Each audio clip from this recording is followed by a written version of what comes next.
Immigration has certainly been a big issue in this election. People point out various problems with mass immigration, some of them to do with just the sheer number of people that have arrived recently, particularly in England, the strain that's put on housing, public services, and also there have been the cultural integration issues have been discussed as well. Now, here are some quite stark statistics.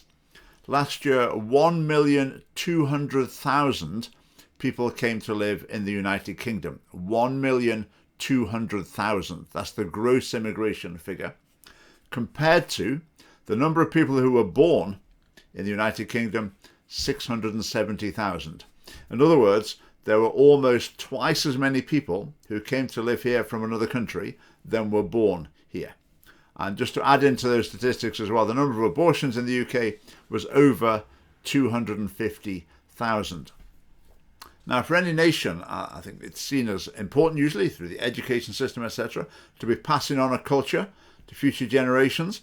But I think if twice as many people are moving to the country as are being born in the country, then that's really uncharted territory in many ways in terms of national culture. But anyway, let's leave that aside. The other side of the argument is people say, we need people to come here to do various jobs to sustain the economy. Well, I think another side of that story is a lot of people in the UK could work who don't work, or maybe training could be improved. But, there is a need for people in various sectors as well. But there's a more important reason why at the moment immigration seems or is necessary, and that is to continue the existence of the nation. Because we're facing total appalling population collapse on current projections. But if the plan is on mass immigration forever, where's it going to come from? Because fertility rates are decreasing quite rapidly, basically across the world. So this is a worldwide issue. But looking at Scotland in particular, Scotland's total fertility rate at the moment is 1.28, which is extremely low. It's the lowest in the UK. And the reason I think it's lower in Scotland, it's not that people in Scotland are more pessimistic about the future or whatever. I think basically it's because there's been less immigration into Scotland. Because I think the fertility rate among immigrants or recent immigrants tends to be substantially higher than among the more settled population. In Scotland, there are less immigrants, so the fertility rate is lower. So 1.28, basically children per woman across her lifetime. The replacement rate's 2.1, so if the fertility rate is 2.1, your population will remain steady.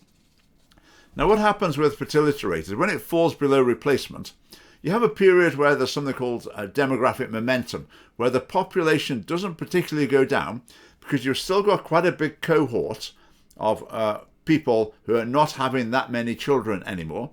You really fall off the cliff when you're starting to get fewer people having fewer children. And that's to say when it really goes down precipitously. So you can have a look at this table here. These are quite rough calculations, but they're good ballpark figures. They're calculated on the basis of the total fertility rate. And so Scotland's population currently, 2024, 5.5 million. In 50 years' time, if there's no immigration, the population of Scotland would halve. Pretty dramatic. After 100 years, the population would be less than 400,000. So the population of the whole of Scotland would be substantially less than the population of Edinburgh. In 200 years' time, on that projection, the total population of Scotland will be 22,000, which is less than the population of the Outer Hebrides. So Scotland would be basically depopulated at that point. It would be difficult to imagine a functioning nation at that stage. I also did a rough calculation, changing the total fertility rate to make it what it would be in the absence of abortion. Now, I know that's quite a rough calculation to make, quite a few assumptions, but just for illustrative purposes. So if there weren't abortions, if as many children were born as there were pregnancies, roughly speaking, how would it go? Well, 5.5 million now.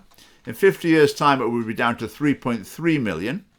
Going to my 200 years' time point, it would be 1,300,000 roughly instead of 22,000. So huge difference on the basis of that change in total fertility rate. But it still would be below replacement. So the population of Scotland would still be decreasing in the long term. So for any nation, this is an absolutely critical issue, because when population starts falling dramatically, basically the services and functions of a state start falling to pieces. They haven't got the revenue to maintain infrastructure, basic services, and it's just impossible. And you end up needing to finance older generations with dramatically smaller tax-paying generations, and basically there's no way to square that circle. So public services would totally collapse, and that's what we're heading for. So increasing this fertility rate is going to be a vital policy, and the Scottish Family Party, I would say, we're the only party that really takes that seriously. So our family policy, what's it motivated by? Well, it's primarily motivated by helping families, creating a flourishing society, the well-being of children. That's our primary motivation. But also these demographic factors are very important. So our pro-family policies are vital for saving Scotland as a nation. So our pro-family policies like transferable tax allowance, which would encourage marriage, which encourages people to have more children, and would mean having children becomes a more feasible option financially. Increasing child benefit. Council tax currently discriminates against people who need a big house. In other words, people with a big family. We've got to reverse that. Maternity leave currently, you only get maternity pay if you've just been working. So the woman who's going to have, say, 6 children, then she's probably not going to have one child go back to work, one child go back to work, one child go back to work for a few weeks. She's probably not going to be able to do that. So she won't be able to play the system to keep the maternity pay going through those years and years while she's having children.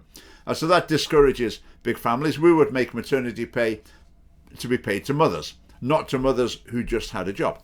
And encouraging marriage. When people get married, they have more children.